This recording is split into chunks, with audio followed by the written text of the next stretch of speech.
"Get that filthy stroller away from the pool," she screamed. Then her hands moved before her mind did. I didn't even have time to shout her name. And every night since, I still hear the splash.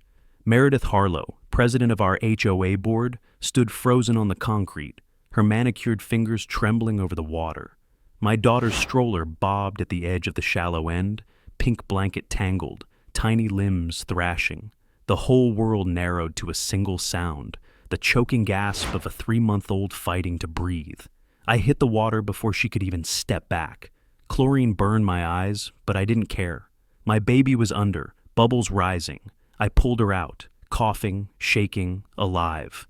Meredith's voice wavered. I didn't see her in there. You shouldn't have. Her excuse died when she saw the neighbors staring, phones out, eyes wide, the perfect suburban queen caught in her own nightmare. "You just assaulted a child, Meredith," I said, voice low. She blinked, then straightened, trying to summon that false composure HOA presidents wear like perfume. "I was enforcing community safety rules," she snapped, as if that justified everything. That was her favorite phrase, community safety. The kind that only applied when it made her look powerful. If you've ever watched someone in authority destroy your peace and call it order, you'll want to stick around. Because what she did next didn't just cross a line, it opened a legal crater she never saw coming. Subscribe now, because this isn't just a story about one HOA. It's about what happens when the wrong people think they can rewrite the law. I'm Daniel Reeves, 34, former public safety compliance inspector for Maricopa County. My job used to be walking into places like this, HOA pools, housing developments, public playgrounds, and making sure they met state safety codes. I left that work when my wife nearly died giving birth to our daughter, Ava. I promised her I'd keep the baby safe, no matter what. That promise became the reason I stayed calm, even as Meredith screamed at me to leave her pool. Silverwood Estates wasn't supposed to be a battlefield. We'd moved here 2 months ago because of the clean parks, the gated entry, the promise of quiet. The pool was the only place where Ava could get sunlight without overheating. Her pediatrician insisted on short outdoor sessions to build her immune strength. That's why I brought a small shade canopy, a soft mat, a stroller. Everything by the book, except Meredith decided it violated community aesthetics. She'd already warned us once, slapping a yellow notice on our mailbox. Unauthorized structure near shared property. I'd laughed it off, thinking it was a mistake. But today proved otherwise. When she saw the stroller by the pool, she lost it. Her control snapped, and now my daughter's cry echoed against every polished window in Silverwood. The neighbors pretended to care, but none of them moved. HOA fear runs deep here. No one wants to be next on the list. Only Trent Dawson, the maintenance contractor, stood at the corner of the pool deck, jaw tight, eyes down. He looked like he wanted to speak but couldn't. Later, I'd realize he'd seen more than he admitted. For now, all I saw was a man afraid to lose his job to a woman who just lost her soul. Meredith tried to turn the crowd. "He left the baby unattended," she declared, her voice regaining that shrill authority. "This is negligence!" I turned, soaked and shaking, holding Ava close. "You shoved her, Meredith, in front of everyone. You think those cameras won't show it?" Her eyes darted toward the security post. She knew the HOA pool recorded everything. That flicker of panic told me exactly where to start. I laid Ava's tiny blanket on the concrete. She was crying, alive, safe, the kind of safe you fight for. That's when the weight hit me, the promise I'd made in that hospital room, to protect her from everything the world could throw at us. I'd thought that meant accidents, sickness, strangers, not our own neighborhood. Meredith's voice faded as she argued with someone behind me, already spinning the story. But I didn't listen. I was looking at the pool, the same pool the HOA bragged about in every flyer. Perfect tiles, blue water, fake tranquility. And I noticed something no one else did. The missing drain covers, the corroded gate latch, the rust at the filter outlet. Violations everywhere, right under her nose. That's when I knew how I'd make this right. Not with shouting, not with revenge, but with the one thing Meredith feared most, official inspection. And for the first time since the splash, I felt steady. The next morning, I stood on my porch watching a white envelope slide into my mailbox. Another notice from the Silverwood Estates HOA. Meredith didn't waste time. Less than 24 hours after nearly drowning my daughter, she was already back to paperwork. The envelope's red header screamed, "Violation escalation, unsafe parental conduct." She was framing me as the danger now. I looked across the street. Meredith Harlow's SUV gleamed in her driveway like a trophy. She was already outside, phone in hand, pretending to check landscaping permits while keeping her eyes locked on me. Her confidence made my stomach turn.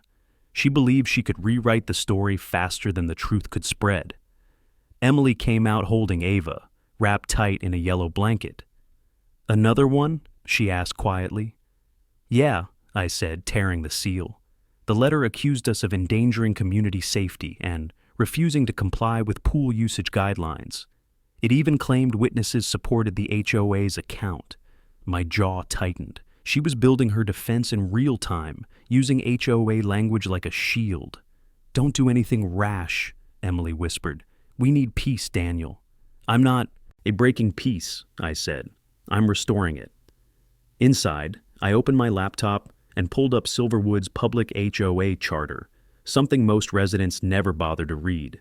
Every rule, every clause, every signature led back to Meredith's desk. The irony was thick. She'd written her own trap, and all I had to do was guide her into it.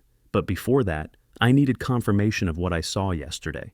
The missing drain covers, the corroded gate latch, the unsafe filter outlet.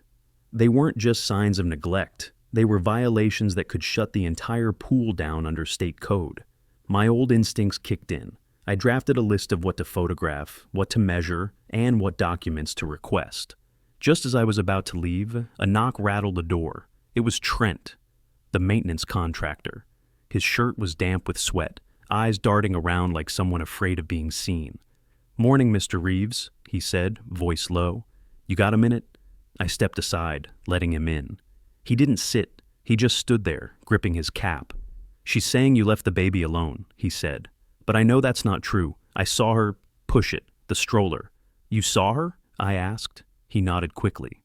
"There were cameras, but she told me to disable the system last week. Said she needed to reconfigure the memory logs before the pool audit." That was it. The missing piece. Meredith wasn't just reckless. She was tampering with evidence. "Why are you telling me this?" I asked. "Because she's blaming me too," he whispered. "She said if I talk, I lose the contract. I've got 2 kids, Mr. Reeves. I can't lose that." I looked at him for a long moment. This man was trapped between his conscience and his paycheck. I knew that look. I had seen it on every whistleblower who ever walked into my office back when I worked inspections. "You won't lose your job," I said. "Not if we do this by the book." He looked skeptical. "By the book doesn't work in Silverwood." "It will when the book's the law," I said. After he left, I grabbed my camera and drove to the pool. The area was empty, sun glaring off the water. I crouched beside the gate and took photos. Rusted hinges, broken lock, missing signage, the worn safety depth markers barely legible under algae stains. Each image was time-stamped, geotagged, documented. I wasn't trespassing. The pool was technically public to residents. A voice behind me cut through the quiet. "You can't take pictures here without board approval." Meredith's shadow stretched across the concrete like a blade. "Actually," I said, standing, "Arizona Civil Code 33-1805 grants every homeowner the right to inspect or document common areas if they believe there's a safety hazard." Her smile faltered, just for a second. That was my stop-scroll moment, the one where the predator realizes she's been cornered without knowing how. "You're bluffing," she hissed. "Check your own handbook," I replied. "You quoted it wrong at the last meeting." For the first time, she didn't have an immediate retort. She turned, pretending to take a call, but her posture had changed. Rigid, defensive. I knew that stance well. It was the beginning of fear disguised as authority. I left before she could regroup. Driving home, I felt the shift begin, the slow turn of power she didn't see coming. She thought she'd silenced me with violations and gossip. What she didn't know was that I'd spent years training city inspectors to recognize exactly this kind of manipulation. Back on my porch, I looked again at the pool in the distance, shimmering behind the fences. To her, it was control. To me, it was a crime scene. Meredith had written the rules. I was going to make her answer to the law that stood above them. That night, I couldn't sleep. Every time the house went quiet, I heard that splash again, my daughter's muffled cry under the water. I walked out onto the porch just as the sprinklers came on across the street. Silverwood looked peaceful, almost holy in the orange glow of the streetlights. But I knew better now. The real noise was under the surface. Emails, cover-ups, and people like Trent caught in the crossfire. He showed up again the next morning, unannounced, carrying a toolbox that looked heavier than usual. His shoulders were hunched, eyes darting around, as if every neighbor window hid a camera. "Pool gate lock replacement," he said, loud enough for anyone nearby to overhear. Then, under his breath, "Can I talk to you for a second?" I motioned for him to follow me around the side of the house. We stopped near the fence where the paint was chipped and the smell of damp soil filled the air. He kept his back to the street, his hands moving nervously inside his cap, like he was trying to wring the guilt out of it. "She's rewriting everything," he muttered. "Emails, timestamps, work logs. She said the footage got corrupted and that I'll take the fall if anyone asks." "You have backups?" I asked quietly. He hesitated. The pause said everything. His jaw clenched. "Maybe. But if I hand them over, she'll know it was me." His eyes flicked toward the HOA office down the street where the blinds were drawn. "You don't understand. She talks to everyone here. The landscapers, the board, the patrol guys. If she says I tampered with the system, I'm done. Word spreads fast in this neighborhood." I leaned against the fence, arms crossed. "Trent, if that footage exists, it's not just your job on the line. It's hers. You saw what she did? My daughter could have died." He rubbed the back of his neck, fingers trembling. "I know. God, I know. My wife's been telling me not to get involved, says I've got too much to lose." His body language told a story his words didn't. Shoulders drawn in, one foot pointed toward the exit like his. Instincts were already halfway gone. Every time he looked at me, it was quick, guilty, then away again. The kind of man torn between survival and decency. "Listen," I said, keeping my voice calm. "I don't need you to expose her. I just need confirmation that I'm not crazy, that she tampered with the system before the incident." He exhaled, eyes darting back to my porch, where the baby monitor glowed faintly through the window. "You're not crazy," he said finally. "She told me to wipe the logs last week, said it was part of a system refresh before inspection. I didn't delete them. I copied them onto my personal drive, just in case. That was the crack I needed. The truth existed somewhere tangible now, not just in memory or accusation." "You did the right thing," I said. He shook his head. "If it's the right thing, why do I feel like I'm walking into my own firing squad?" I wanted to tell him about my old job, how many times I'd seen people like Meredith collapse under their own arrogance. But he wasn't ready for hope yet. Fear was still in control. A car slowed near the curb. Trent stiffened instantly. Meredith's silver SUV rolled by, windows down just enough for her to wave like nothing had ever happened. "Morning, gentlemen," she called out, voice honeyed and cold. "Lovely day to keep our neighborhood safe." Trent's shoulders locked. His hand twitched near the toolbox, knuckles white. Only after she drove off did he let out a shaky breath. "She knows I'm here." "Let her," I said. "You're fixing her gate, aren't you? That's your job." He gave a nervous laugh that never reached his eyes. "You're smarter than you look, Mr. Reeves." "I had to be," I replied. "My father used to say the law isn't about who's louder. It's about who's right when the lights come on." For the first time, Trent looked at me like maybe there was a way out. He nodded slowly, almost to himself, then adjusted his hat. "I'll be working at the clubhouse tomorrow," he said. "Might have time to back up a few more things." "That's all I need," I said. When he walked away, his steps were uneven, half resolve, half fear. But I'd seen what I needed to see, a man who still had a conscience buried under all that pressure. Meredith had her hands around this community's throat, but cracks were forming, and once truth starts leaking through, no HOA board can patch it fast enough. The next day, Silverwood's clubhouse looked more like a courtroom than a community center. The smell of coffee couldn't mask the tension in the air. Meredith had called an emergency HOA safety meeting, claiming she needed to reassure residents after yesterday's misunderstanding. The misunderstanding, of course, being her assault on my child. Rows of plastic chairs faced the podium. A banner hung above it, Silverwood, where safety comes first. I almost laughed at the irony. Emily stayed home with Ava. I didn't want my daughter anywhere near this circus. Meredith stood at the front, radiating confidence. Perfect suit, perfect hair, that same plastic smile she wore while committing crimes under the word procedure. The board sat beside her, nodding like trained dogs. She started her speech, voice smooth and practiced. In light of recent events, we must reaffirm our community values.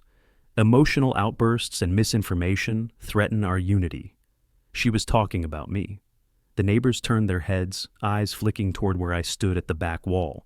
She was painting me as unstable, dangerous, a father too emotional to follow rules. It was smart. Corrupt, but smart. I crossed my arms and let her talk. When she opened the floor for discussion, I raised my hand. Daniel Reeves, Lot 23, I said, stepping forward. I'd like to ask the board why the pool's safety certification expired in March. A ripple of murmurs ran through the room. Meredith's smile twitched. That's an administrative delay, she said quickly. We've already submitted for renewal. Except the state database shows no renewal application, I said, and the county inspector's last visit was 2 years ago. Now it was quiet. Every set of eyes was on her. She chuckled, the kind of brittle laugh people use when panic's chewing at their composure. Mr. Reeves, I'm sure you're mistaken. I'm not, I said. It's public record, and as a former compliance inspector, I know exactly what that means for liability. If someone gets hurt in that pool, anyone, every homeowner here becomes financially responsible. That got their attention. A few board members shifted uncomfortably. A man in the front row whispered to his wife. Meredith's knuckles whitened around the podium. She wasn't used to being challenged on her own turf. If you have concerns, she said finally, you may file a formal complaint through the HOA office. Spreading false claims in meetings violates Section 5.2 of our bylaws. Then consider this my formal complaint, I said, pulling a printed copy from my folder. Signed, dated, and backed by state code citations. Her eyes flicked to the paper like it was poison. You really want to play this game? She asked under her breath. I'm not playing, I said. You endangered a child, falsified maintenance, and violated safety law. I'm just giving you the courtesy of hearing it first. The board fell silent. A few phones discreetly lifted, recording. She noticed too late. Every second of her denial, every tremor in her voice was being saved. Meeting adjourned, she snapped, slamming the gavel. But she couldn't erase what had already spread, the first fracture in her authority. Outside, the Arizona heat hit like a wall. I walked toward my truck, pulse steady. This wasn't about revenge anymore. It was about exposure. If I could prove she falsified those certifications, the HOA wouldn't just face bad press. They'd face state intervention, and Meredith would face criminal liability. Trent appeared near the maintenance shed, toolbox in hand. He looked worse than yesterday. Sweat-soaked shirt, eyes shadowed by lack of sleep. You just made yourself a target, he said. Already was, I replied. She's cornered. When people like her get cornered, they bite. He looked around, then motioned for me to follow. Inside the shed, the air smelled of metal and chlorine. He closed the door behind us and whispered, I pulled the footage, the day before the incident. It's all there. The commands to shut off the cameras, her voice, the timestamps. I exhaled slowly. That's enough to bring in the county. He hesitated again, eyes flicking toward the window. If you do, she'll know it came from me. I'll handle that, I said. You did your job. Let me do mine. His lips tightened. You're not scared, are you? I've seen worse monsters, I said. They just didn't wear pearls. For the first time, he smiled, though it barely held. When I stepped outside again, Meredith was already watching from across the lot, sunglasses hiding whatever storm brewed behind them. She thought the meeting had scared me. She had no idea it had only armed me. That night, I parked outside the Maricopa County Department of Public Health and Safety, the same office I used to walk into every morning before my leave of absence. The irony wasn't lost on me. Once I'd been the inspector investigating negligent contractors, now I was the father filing a report against an HOA president who thought she was untouchable. I carried a small black folder under my arm, the one Trent had slipped to me earlier that evening behind the clubhouse. He hadn't said much, just that the flash drive inside contained the audio from the HOA system before Meredith had it wiped. When he handed it over, his hands were shaking. "If this backfires," he'd whispered, "tell my wife I tried to do the right thing." I told him I'd make sure he never had to be a martyr. Inside the county office, fluorescent lights hummed above empty desks. A night clerk looked up from her monitor. "Can I help you, sir?" "Yeah," I said, setting the folder on the counter. "I need to file a community safety complaint. High priority, possible falsified inspection documents and tampered recording systems." Her expression shifted instantly. She slid a form across the counter. "You're the complainant?" "Yes, Daniel Reeves, former compliance inspector, badge number 51142, inactive status." That did it. Her posture straightened. She typed something quickly. "We'll assign this to the Residential Safety Division first thing tomorrow. Can you provide digital evidence?" I handed her the flash drive. "Everything you need is on that, time-stamped, with voice samples." By the time I walked out, the weight in my chest had shifted from anger to focus. Meredith's arrogance had finally crossed into federal territory. Tampering with inspection data and safety systems wasn't an HOA issue anymore. It was a state violation, and I knew exactly who to call to make sure it didn't get buried. I drove straight to my father's house. Chief Harold Reeves didn't say much when he opened the door, just raised an eyebrow like he'd been expecting me. "I figured you'd come sooner," he said. "You look like hell." "Feels about right," I said, dropping the folder on his kitchen table. "HOA president nearly drowned Ava, then tried to erase the proof." His jaw tightened, the same expression he used to wear during briefings. "You're sure about the evidence?" "Trent pulled backups before she wiped the main server. I've filed it officially, but I want a safety audit triggered before she can cover more tracks." He flipped through the folder, scanning my notes. "You did good work," he said. "You know I can't investigate directly."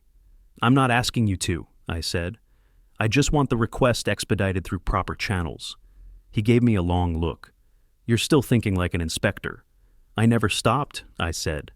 He sighed, then reached for his phone. "I'll make a call to the department head. They'll have an auditor on site by Monday. Just stay calm. Don't give her a reason to cry harassment." "She already did," I said. "Twice." He didn't smile. "Then make sure the third time ends in a courtroom." By the time I got home, the neighborhood was quiet. A notice was taped to my mailbox again, Meredith's signature at the bottom. "Final warning, continued hostility toward board members will result in legal action." She was getting desperate. The timing was perfect. I tore the notice down, folded it carefully, and placed it beside the baby monitor on my desk. It would look good as evidence, her attempt to intimidate a complainant during an active investigation. At dawn, I stood by the living room window, watching sunlight creep over the rooftops.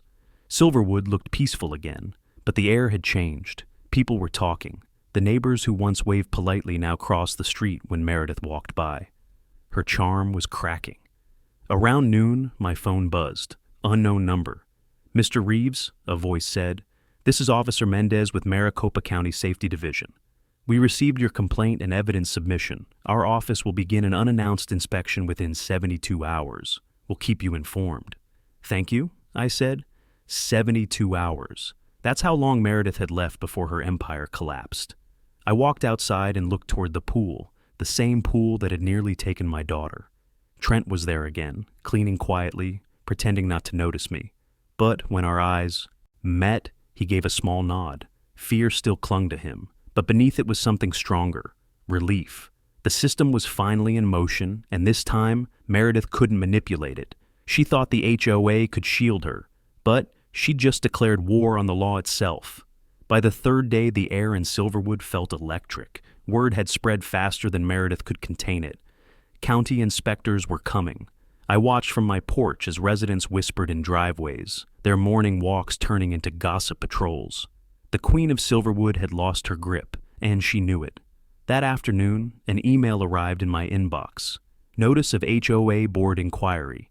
Allegations of misconduct. Meredith wasn't waiting for the inspectors to make their move. She was trying to get ahead of the storm. She'd scheduled a special review meeting that evening at the Silverwood Recreation Hall. Officially, it was about community unity. Unofficially, it was about control. I knew she'd use the meeting to spin the narrative one last time, to frame me as a disruptive neighbor, a liar, maybe even unfit to live here. But I wasn't going in unprepared. I printed copies of the county's acknowledgement receipt, stamped and time-coded. If she wanted to play politics, I'd play law. The recreation hall was already half full when I arrived. The air conditioning hummed, but it couldn't cut through the tension. Meredith stood at the front again, her pearls gleaming under the fluorescent lights. She greeted people with that brittle smile, every gesture rehearsed. When she saw me walk in, her voice faltered mid-sentence, then recovered with a politician's grace. "Mr. Reeves," she said sweetly, "we were just discussing the importance of respectful dialogue." "I'm sure you were," I said, taking a seat in the second row. She started her speech, flipping through a stack of papers like a defense attorney in front of a jury. "In recent days," she said, "certain individuals have spread false claims that threaten the harmony of our neighborhood. These accusations of corruption, negligence, even criminal activity are baseless and defamatory." A few people clapped, mostly bored loyalists. Others stayed silent, glancing between her and me. Then she held up a printed document. "We've filed an internal report to counter these slanderous accusations and maintain the integrity of our board." She placed the paper down dramatically. "For those unaware, state agencies do not investigate private communities unless proper cause exists." That was my cue. I stood up slowly. "You're right about one thing," I said. "They don't, unless the community's common areas fall under public safety codes." I pulled a paper from my folder and held it up. Which, according to Arizona statute, this pool does. And as of 3 days ago, the county has accepted my complaint and scheduled an official audit. Gasps rippled through the room. Someone whispered, "He's serious?" Meredith's face drained of color. "That's not true," she snapped. "You fabricated that."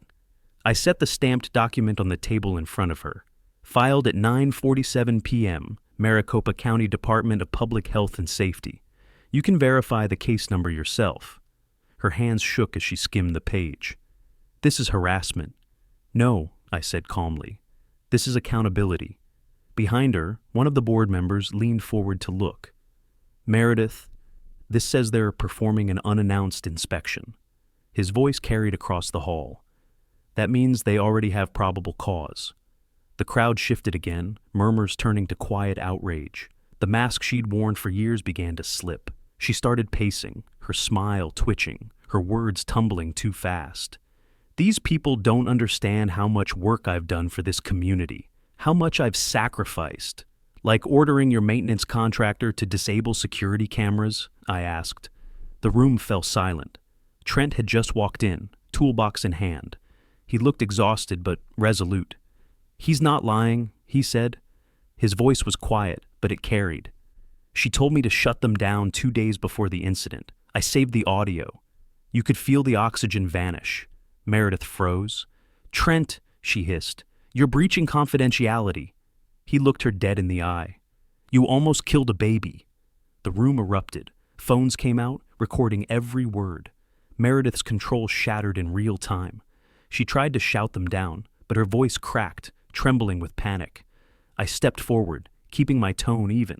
"The inspectors will be here within 48 hours. If there's anything left you want to explain, do it before they arrive." I turned to leave. Behind me, I heard her gavel slam against the table again and again, the hollow sound of authority collapsing. Outside, the evening air hit like a wave of relief. I stood by my truck, watching the reflection of the recreation hall lights in the side mirror. Inside, chaos ruled. But outside, the tide had shifted for good. Meredith had built her empire on silence. Now the truth was loud enough for the whole neighborhood to hear. I didn't sleep that night. Every time I closed my eyes, I saw Trent's face under those harsh fluorescent lights. Drained, nervous, but finally free enough to speak the truth. The whole neighborhood had heard him say it. She told me to shut them down 2 days before the incident. It was the first honest sentence Silverwood had heard in months, and it cracked the facade wide open. By morning, the community chat group was on fire. Residents were sharing clips from the meeting, arguing in threads that spiraled into outrage. Half wanted Meredith gone. The other half wanted to pretend nothing had happened. Typical HOA politics. Nobody wanted to be the first to admit they'd been ruled by fear. But the county inspectors were coming today. I could feel it in the quiet, the calm before an institutional storm. I sat at my kitchen table, coffee going cold, when a knock hit the door. 3 quick raps, hesitant, familiar. It was Trent. His eyes were bloodshot, his face pale, and there was a nervous energy buzzing off him like static. "Can I come in?" he asked. "Yeah," I said, stepping aside. He moved through the doorway like a man entering a confessional. His shoulders were hunched, his jaw tight. "She's threatening me again," he said. "Called me 3 times last night. Said she'd tell the board I falsified maintenance reports. That I was the one who broke the safety sensors." I gestured toward the couch. He sat on the edge, elbows on his knees, hands twisting together. "She's scared," I said. "That's why she's lashing out." He shook his head. "No, she's covering tracks. There's something else you don't know." He reached into his jacket and pulled out a small brown envelope. Inside were printed copies of transaction records, dates, payments, vendor signatures. I scanned the first page and stopped cold. The HOA's pool maintenance budget had been redirected, tens of thousands of dollars over 2 years, to a fake cleaning company under Meredith's name. "She's been laundering funds through the maintenance account," Trent said quietly. "I didn't want to believe it, but after what happened with your daughter, I checked everything." I stared at the papers, each line a small act of betrayal. "You're sure about these numbers?" He nodded. "Every dollar accounted for. She used my contractor ID to approve the invoices, so it would look legitimate. If the county checks the financials during the audit, she's finished." I exhaled, leaning back. "You realize this is criminal fraud, right?" "Yeah," he said, rubbing the back of his neck. "And if she figures out I kept copies, I'm next." His body language said more than his words. The man was breaking under the pressure. His left foot bounced nonstop, his fingers tapping against his leg like a metronome of guilt. His eyes kept darting toward the window, watching for that silver SUV. "I can protect you," I said, "if you let me hand this over to the investigators myself." He hesitated, staring at the envelope. "You'd really do that?" "I told you before. I don't need a fight. I need justice." He swallowed hard, nodding once. "Then it's yours." He set the envelope on the table, but his hand lingered on it for a moment longer, trembling. "You know what's crazy?" he said. "I used to admire her. She made everyone feel like she was saving this place. I thought she cared." "She cared about control," I said, "and people like her only understand accountability when they lose it." Trent looked at me, eyes glassy. "You think this'll be enough?" "It's more than enough," I said. "When the inspectors see this, they'll pull her entire financial record. The safety violations alone would have done damage. But this will bury her presidency for good." He let out a long breath, like he'd been holding it for months. "Then I guess it's over," he said softly. "Not yet," I replied. "She's going to fight until the last minute, but when the county shows up, stay calm. You're not the villain anymore." As he stood to leave, he paused by the door. "You think she'll go quietly?" "No," I said. "People like Meredith never do, but the law doesn't care about noise." He gave a small, humorless smile. "Guess we'll find out soon enough." When the door closed behind him, I sat there staring at the envelope. The evidence inside wasn't just about missing money. It was about power, corruption, and the lie of safety that Silverwood had lived under for years. Outside, I heard the faint rumble of an approaching engine. A white van turned the corner. County seal on the door, 2 inspectors stepping out with clipboards. It was time. The inspectors stepped out of the van like ghosts of my former life, clipboards in hand, boots scuffing the same pavement I used to walk when I enforced these codes. Their jackets bore the county seal, clean and official. The sight of them made the hairs on my arms rise. After all these weeks, the law had finally crossed into Silverwood. "Mr. Reeves?" the taller one asked, glancing at his notes. "You're the complainant?" "Yes," I said, handing him the envelope Trent had left. "Everything you need's in there. Safety violations, forged maintenance reports, and evidence of tampering." The man nodded. "We'll start with the pool and maintenance records. You can accompany us if you'd like." "I wouldn't miss it," I said. We walked toward the clubhouse. The sun was harsh, bouncing off the immaculate lawns that suddenly didn't look so perfect. Meredith's SUV was already parked out front. She was standing near the pool gate, surrounded by 2 board members, her smile glued in place like wet paint. "Well, this is unexpected," she said, turning toward us. "If I'd known the county was visiting, I'd have prepared refreshments." The lead inspector didn't smile. We're here to conduct a compliance audit on the Silverwood community pool. Please step aside. Her confidence faltered for the briefest second. She glanced at me, eyes flashing pure venom. Mr. Reeves again. You just can't let things go, can you? Not when my daughter's safety's on the line, I said. The inspectors ignored our exchange and began their work. They photographed the rusted gate latch, measured the water's chemical levels, noted the missing drain covers, and checked the emergency shutoff valves. Every click of their camera was a nail in her coffin. When they reached the control shed, Meredith suddenly found her voice again. You can't enter there without board permission, she said sharply. According to Arizona Residential Safety Code 6114, subsection C, the inspector replied, we can enter any community-maintained structure under county jurisdiction. You've been notified. Her jaw tightened. She turned to one of the board members, whispering furiously. I caught only fragments. Overreach, disgrace, slander. Then she stormed into the clubhouse, heels echoing like gunshots on tile. The second inspector turned to me. We'll need to verify the maintenance contracts. They're stored in the HOA office, I said. You'll find two versions, the official logs and the ones she didn't expect anyone to see. Inside the office, the smell of lemon polish and dust clashed in the air. Meredith's desk was spotless, except for one drawer she hadn't locked. The inspector opened it and froze. Inside were duplicate folders, one set stamped, another unsigned. Dates didn't match. Invoices were inflated. Some bore Trent's forged signature. This alone is enough to initiate a full audit, he said quietly. I exhaled slowly. Then do it. When we stepped back outside, Meredith was waiting. Her composure was gone now, the polished queen replaced by someone brittle and furious. You think this makes you a hero? She spat. Do you have any idea how much damage you've done? Property values will tank. The board will dissolve. You'll ruin your own neighborhood. I met her stare evenly. No, Meredith. You did that the moment you thought you were above the rules. Behind us, the inspectors sealed the office and took photographs of the pool gate. One of them turned. We'll be issuing a temporary closure effective immediately, he said. Further investigation pending financial review. Her mouth fell open. You can't do that. We just did. The sound that followed, the metallic click of a padlock sliding through the pool gate, echoed across the courtyard like a verdict. Residents began gathering, phones raised, whispering. One woman murmured, "About time." Another shook her head, muttering, "We trusted her." Trent appeared near the fence, watching from a distance. When our eyes met, he gave the smallest nod, almost imperceptible but full of meaning.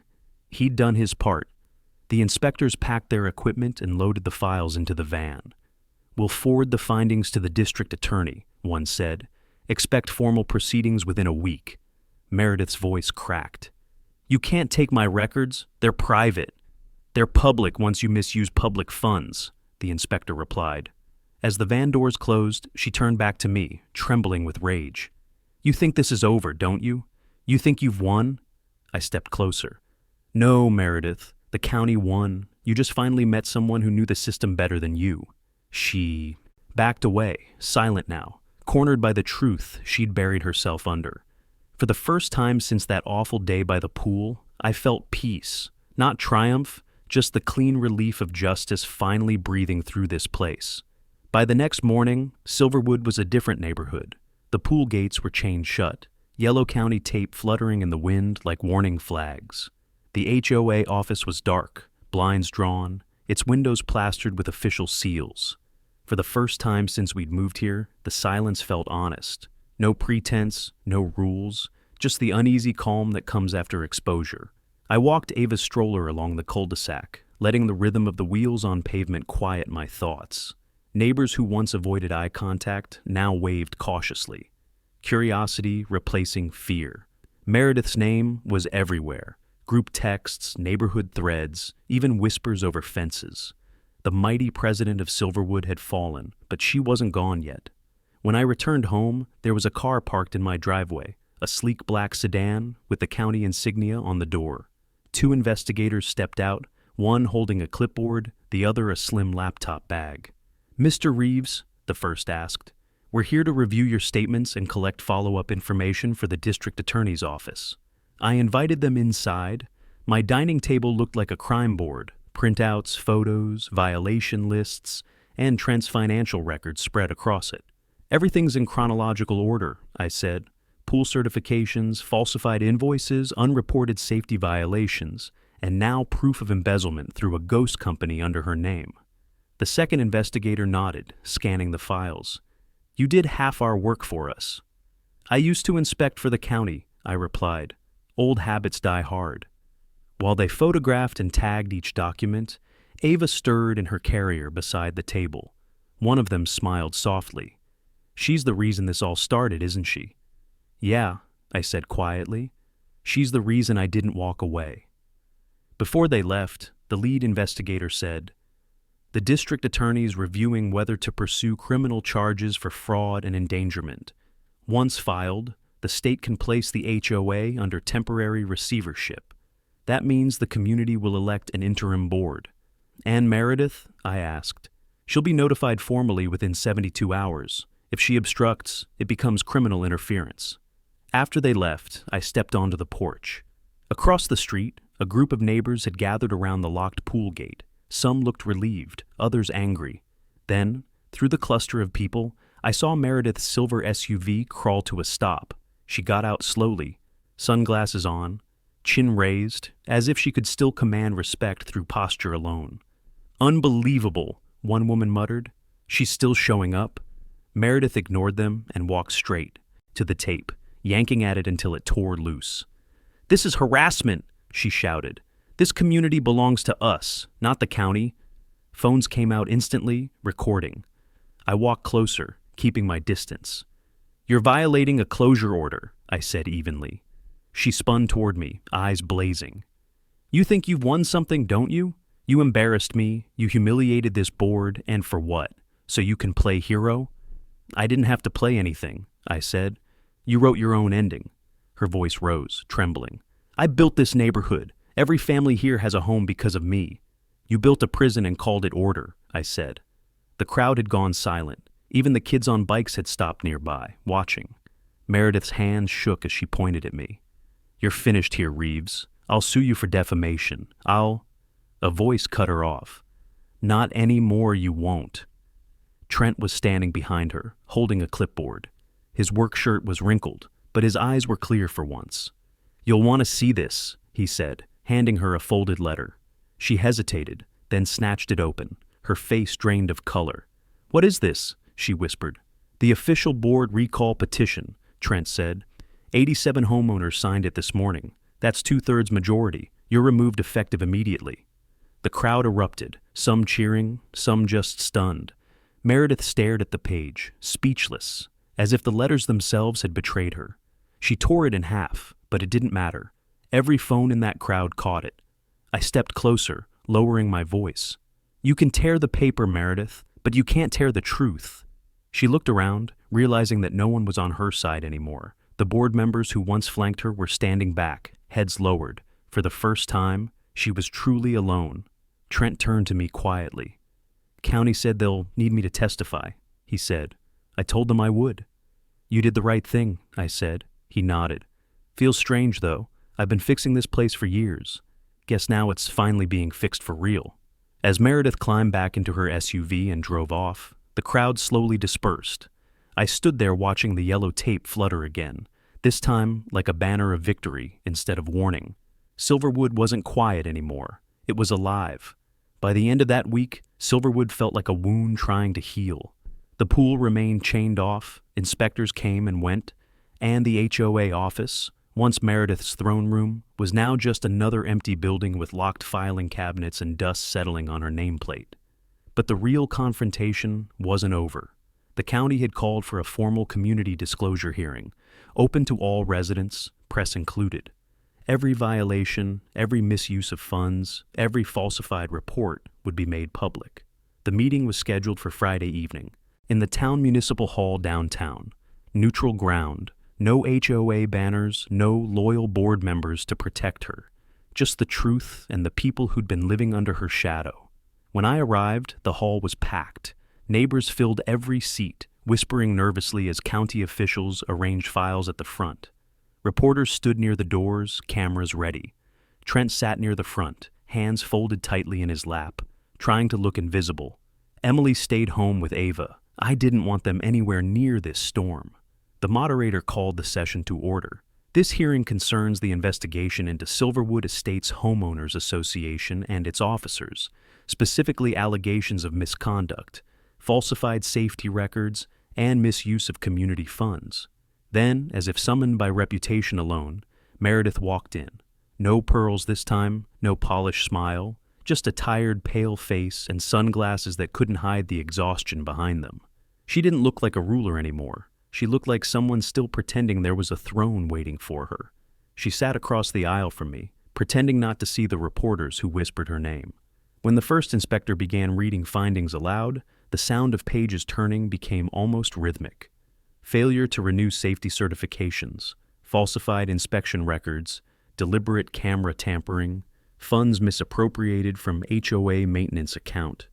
Each line landed heavier than the last. Meredith's hand trembled slightly on the table. When they displayed the photographs I'd taken of the rusted gate, she shifted in her seat. When they mentioned Trent's recordings, her voice instructing him to shut off the cameras, her composure finally cracked.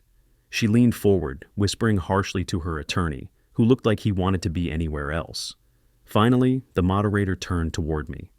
Mr. Reeves, as the original complainant, would you like to make a statement for the record? I stood, feeling every eye in the hall turn toward me. My voice came steady. I didn't start this to destroy anyone, I said. I started it because my 3-month-old daughter almost drowned in a pool that should have been safe. And when I looked for answers, I found an entire system built on cover-ups and intimidation. Safety isn't optional. It's law. It's the reason people like me did this job in the first place. A ripple of quiet agreement moved through the crowd. Even the county officials nodded. Meredith's voice cut through the silence. You're lying, she said suddenly. All of it. Every word. That baby wasn't in danger. He's using his child for attention. The room gasped. I turned toward her slowly. You pushed that stroller, Meredith. You said it yourself. You didn't see her inside. You called it a mistake. Her attorney touched her arm, whispering for her to stop, but she shook him off. This is a witch hunt, she shouted. You think I'm the villain, but I made this neighborhood what it is. Without me, Silverwood would have been chaos. A county officer spoke up calmly. Mrs. Harlow, this is not a debate. Please allow the record to proceed. But she couldn't stop. You all wanted rules until they applied to you, she screamed. You let him twist everything because you're afraid of accountability. Her voice echoed across the hall, wild and breaking. The cameras caught every second. Residents who'd once nodded at her in grocery aisles now stared at her like a stranger. Trent stood then, his voice firm for the first time. You can't keep calling it accountability when you break every rule yourself. That ended it. The moderator cleared his throat. The board has reviewed all findings. Effective immediately, the county recommends dissolution of the current HOA leadership and permanent removal of Mrs. Harlow from all community administrative authority pending legal proceedings. It was over. The sound of applause rose, not loud, but steady, like the exhale of an entire neighborhood releasing its fear. Meredith sat motionless, eyes unfocused, as if her mind was still trying to rewind the clock to when she had power.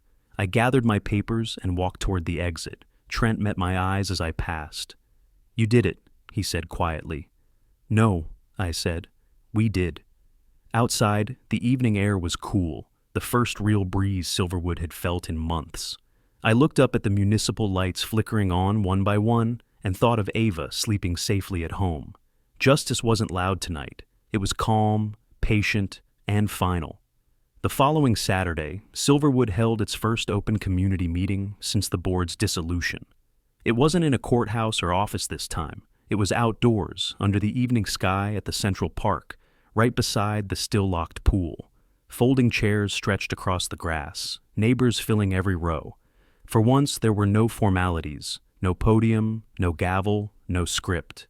Just people, tired of being ruled by fear, waiting to decide who they'd become without Meredith's grip. I stood near the back with Trent, watching as families gathered in clusters. The mood was different, uneasy but hopeful. You could feel the air shifting, like the community was trying to remember how to breathe on its own again. A few residents whispered to me, offering quiet thanks. though I could tell most were still processing it all. Change never feels like victory right away. It feels like aftermath. Then Meredith arrived. Her silver SUV crept up the street, uninvited but expected.